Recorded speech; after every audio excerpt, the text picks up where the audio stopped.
श्री शिवाय नमस्तुभ्यम। जो प्रदोष व्रत गुरुवार के दिन पड़ता है उसे गुरु प्रदोष कहते हैं। गुरु प्रदोष व्रत रखने से भक्तों को अपने पूर्वजों का आशीर्वाद मिलता है। आइए कथा आरंभ करते। ओम श्री गणेशाय नमः। एक बार इंद्र और विक्रासुर की सेना में घनघोर युद्ध हुआ।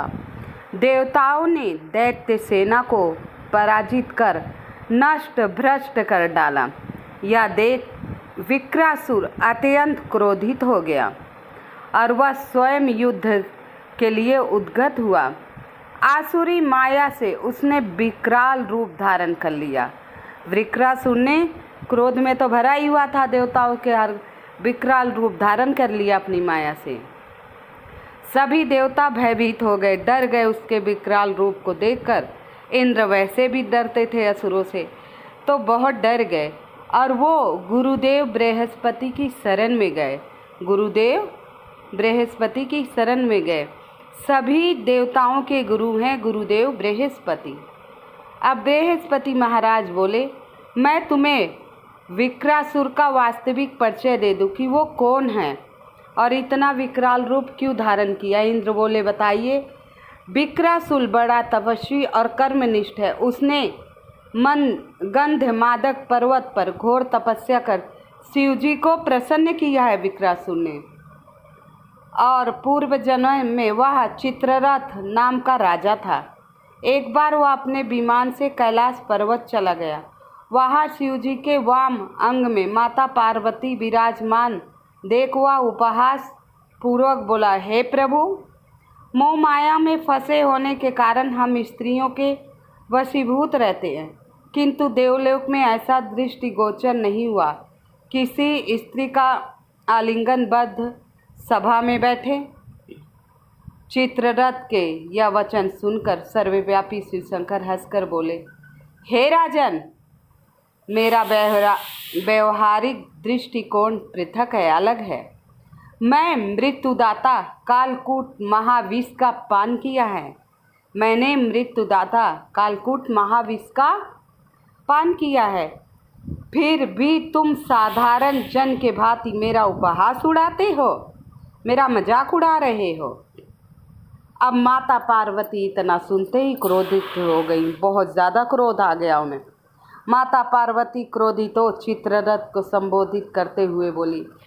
माता पार्वती क्रोध से मुख लाल हुआ।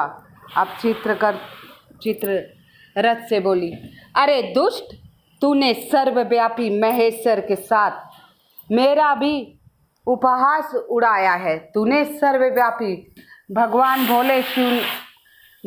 भोले शिव शंकर के नाथों के नाथ के साथ मेरा भी तूने उपहास उड़ाया है। अब माता क्रोध में तो थी ही। अब महेश्वर के साथ मेरा उपहास उड़ाया। मैं तुझे वह शिक्षा दूँ जो तू फिर ऐसे संतों का उपहास उड़ाने का दुस्साहस नहीं करेगा। अब तू दैत्य स्वरूप धारण कर विमान में नीचे गिर जा। मैं तुझे श्राप देती हूँ। अब जगत जननी जगदम्बिका भवानी के अभिश्राप से चित्ररथ को तुरंत राक्षस योनि प्राप्त हो गई। चित्ररथ को तुरंत ही राक्षस योनि प्राप्त हो गई। अब तटस्था नामक ऋषि के शेष सबसे उत्पन्न विक्रासुर बना।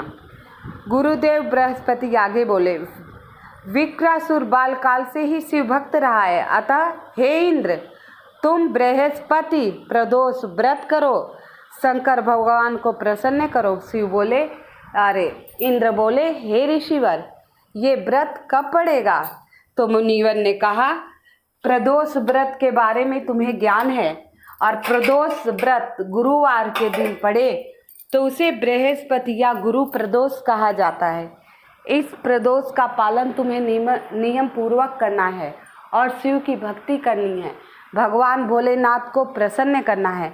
तो इंद्र ने कहा, हे मुनिवर, कृपया इसका विधि विधान मुझे बताइए।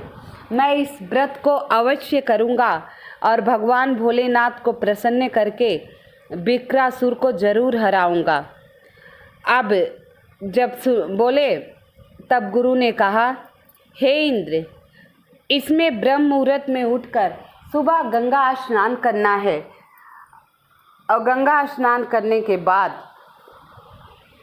शुद्ध जल से स्नान करने के बाद स्वच्छ कपड़े पहनने हैं।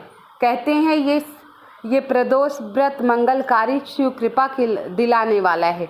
गुरु प्रदोष त्रयोदशी व्रत करने से 100 गायों का दान का फल प्राप्त होता है तथा सभी प्रकार के कष्ट पाप नष्ट हो जाते हैं।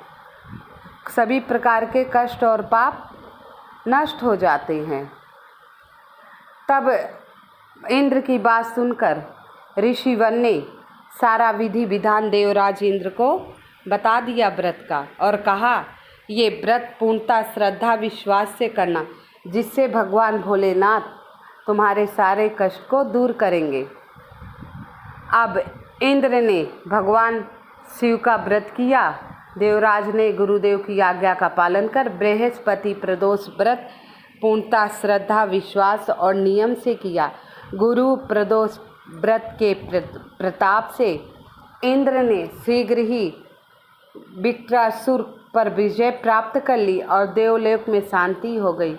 अतः प्रदोष व्रत हर शिव भक्त के लिए अति आवश्यक है।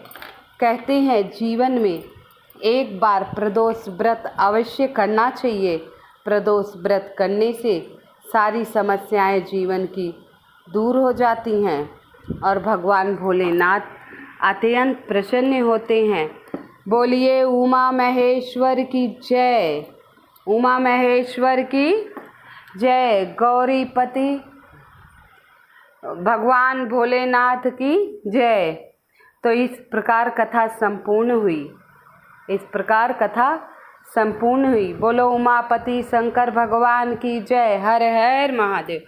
आशा करती हूँ आप सभी को मेरी कथा पसंद आई हो, तो कृपया मेरी वीडियो को लाइक एवं सब्सक्राइब अवश्य कर दीजिएगा और कमेंट में भगवान भोलेनाथ का नाम जरूर लिखिएगा। कहते हैं प्रदोष व्रत कथा से मिलेगा ऐश्वर्य विजय और शुभ वरदान। कथा सुनने मात्र से, कथा श्रवण करने से, सुनने मात्र से ऐश्वर्य और विजय का शुभ फल मिलता है, शुभ वरदान मिलता है।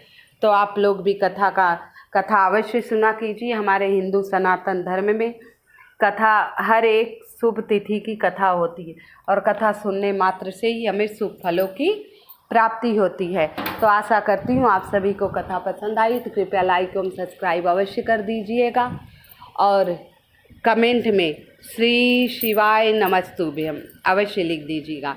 भगवान भोलेनाथ की कृपा, माता पार्वती की कृपा सभी पर बनी रहे। जय शिव शंकर। जय